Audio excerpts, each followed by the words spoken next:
Hello， 大家好，欢迎回到我的频道。今天我们来说说瑞士。瑞士是中欧国家之一，全国划分为26个州。瑞士北邻德国，西部法国，南邻意大利，东邻奥地利和列支敦士登。全境以高原和山地为主，有欧洲屋脊之称。瑞士是一个高度发达的资本主义国家，也是全球最富裕、社会最安定、经济最发达和拥有最高生活水准的国家之一。全球创新指数位列第一。第一站，我们来到了欧洲流量最大瀑布莱茵瀑布，这是欧洲旅行最推荐的佳境之一。由于冰河时期的地壳运动，15000年前莱茵河改造形成了新的河床。莱茵瀑布在水流湍急的足以将坚硬的白垩磨成碎石的河道转弯处形成。瀑布宽度约150公尺，高度约23公尺。莱茵瀑布位于瑞士北部的沙弗豪森州境内。瀑布旁有一座城镇，称为莱茵河畔纽豪森。瀑布中央有2座岩石，必须乘搭游船抵达。其中一座岩石上设有阶梯，可以让人走上插着瑞士国旗的顶端。和每年瑞士国庆日，在此都会有烟火表演。强烈建议乘坐游船到瀑布前体验它的力量。越靠近，越能感受万马奔腾的水势。莱茵瀑布周围修建了很多观景平台，游客可从各个角度欣赏瀑布的壮观景色。劳芬城堡设有一个车站，想到这里的小伙伴们可以乘火车到 Schlossloffen am Rhein 站下车，一个在纽豪森，另一个是在劳芬城堡，属于不同的铁路系统。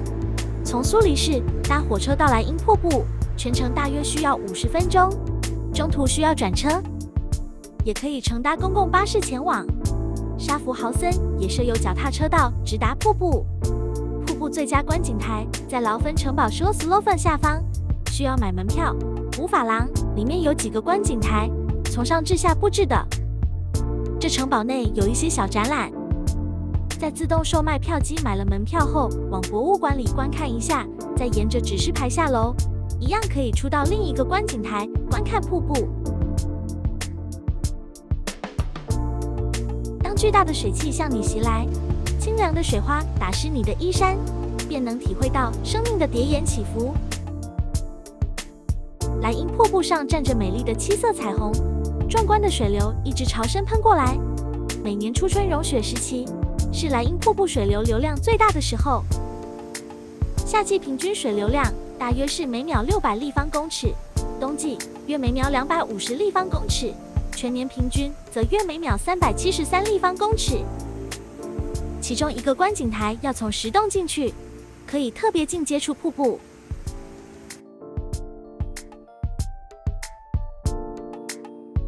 最高流量记录在1965年，是每秒1250立方公尺，最低流量记录则在1921年，为每秒95立方公尺。莱茵瀑布周围区域形成了一个小型湖泊，最深处约为13公尺。由于水量丰沛，自从19世纪以来，这里就设有水力发电厂。因为这些电力的供应，使得附近的沙弗豪森得以工业化。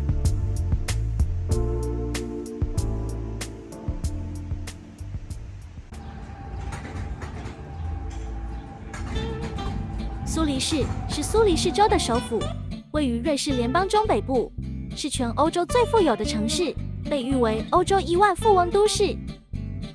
苏黎世是欧洲最重要的文化中心，是瑞士银行的代表城市，也是世界上最大的金融中心之一。它属温带海洋气候，著名景点有班霍夫大街、瑞士国家博物馆、妇女大教堂等。苏黎世是瑞士最早开发的城市之一，其建筑大多是于19世纪所建。根据考古所得，此城所在地于西元前3000年已有人类活动的迹象。这些石器时代和铜器时代的居住地遗迹，如今仍残留在马特河左岸的林登霍夫山丘上，是苏黎世最珍贵的文化遗产之一。苏黎世位于阿尔卑斯山的北面，苏黎世湖的西南端，利马特河同苏黎世湖的河口。苏黎世的平均海拔为556米，地势较为平坦，有着众多的河流和湖泊。苏黎世的地理最低点在 Aberystwyth， 海拔约为392米，而老城区的林登霍夫山丘则是苏黎世的地理最高点，海拔约为700米。利马特河是苏黎世的一条主要河流，它将城市分成新城区和老城区。利马特河从苏黎世湖的北端引出，然后流经苏黎世中心，再向西北方流经约35千米，最后注入阿勒河。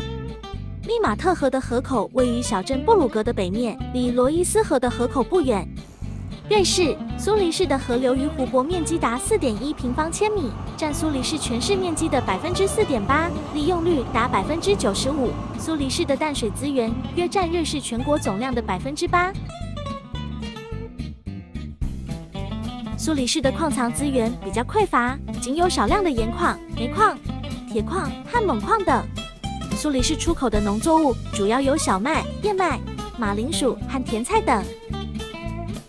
工业是苏黎世经济的主体，工业的主要部门有钟表、机械、化学和食品等。另外，机械制造业在苏黎世的经济中也占有主导地位。机械制造业的主要部门有纺织机械、发电设备、机床、精密仪器、仪表、运输机械、农业机械、化工机械、食品机械和印刷机械等。